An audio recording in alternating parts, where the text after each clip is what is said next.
महायुतीतील अंतर्गत वाद चव्हाट्यावर उदय सामंतांच्या पालिगावात भाजपचे बॅनर बाप बाप होत आहे अशा आशयाचे बॅनर राणे आणि सामंतांच्या राजकीय कलगीतुरा सुरू।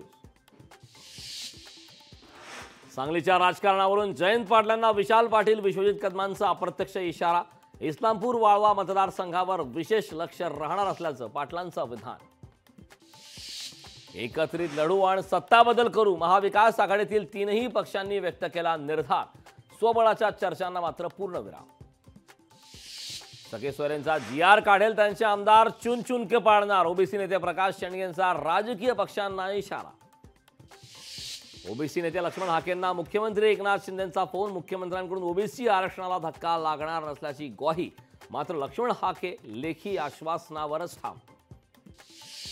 पुण्यातील रस्त्यांवरील सिग्नल सांभाळण्याची जबाबदारी आता पुणे पोलिसांकडे। उपमुख्यमंत्री अजित पवारांचा महत्त्वपूर्ण निर्णय।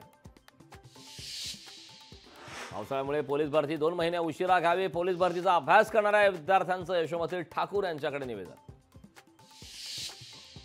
एमएचटी सीईटीचा आज निकाल। संध्याकाळी 6 वाजता ऑनलाईन निकाल जाहीर होणार।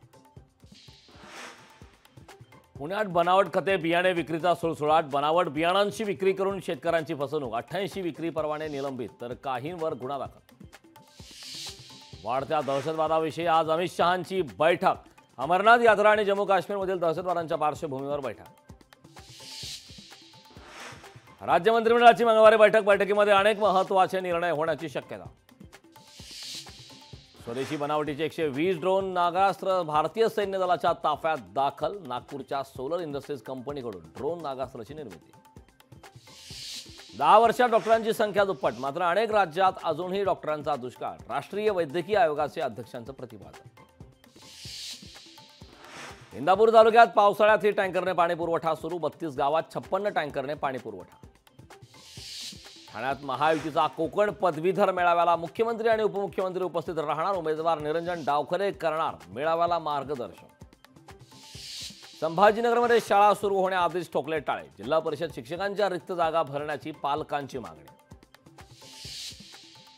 उन्हाळी सुट्ट्यांमुळे पुणे रेल्वेला कोट्यावधी रुपयांचं उत्पन्न। पुणे विभागाकडून सोडण्यात आलेल्या 132 जादा विशेष रेल्वे गाड्याकडून 22 कोटी रुपयांचा महसूल जमा। धाराशिवच्या देवदास सौदागर यांना साहित्य अकादमी पुरस्कार जाहीर। सौदागर यांच्या उसवण कादंबरीचा गौरव।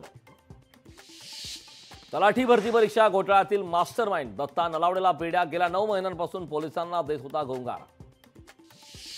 नीट परीक्षेतील घोटाळ्याबाबत सुप्रीम कोर्टात आणखी एक याचिका। परीक्षा रद्द करून सीबीआय मार्फत चौकशीची मागणी। मध्य हार्बर रेल्वे मार्गावर आज मेगा ब्लॉक। देखभाल दुरुस्तीच्या कामासाठी सकाळी 11 ते दुपारी 4 वाजेपर्यंत ब्लॉक। मुंबईकरांनो घराबाहेर पडण्यापूर्वी वेळापत्रक पहा। मालेगाव तालुक्यात 47 मिलीमीटर पावसाची नोंद। 75 ते 100 मिलीमीटर पाऊस पडत नाही तोपर्यंत पेरणीची घाई न करण्याचं कृषी अधिकाऱ्यांचं आवाहन। अमरावतीत भूमाफिया सक्रिय। महापालिकेच्या अतिक्रमण निर्मूलन पथकाकडून कारवाई। महापालिकेच्या पथकावर रहिवाशांचे गंभीर आरोप। राज्यात पुढील 2 दिवस जोरदार पावसाचा इशारा। मराठवाडा आणि मध्य महाराष्ट्रामध्ये पावसाचा येलो अलर्ट तर कोकणात मुसळधार पावसाचा अंदाज। लोकशाही मराठी ऐका, पहा, जागरूक रहा।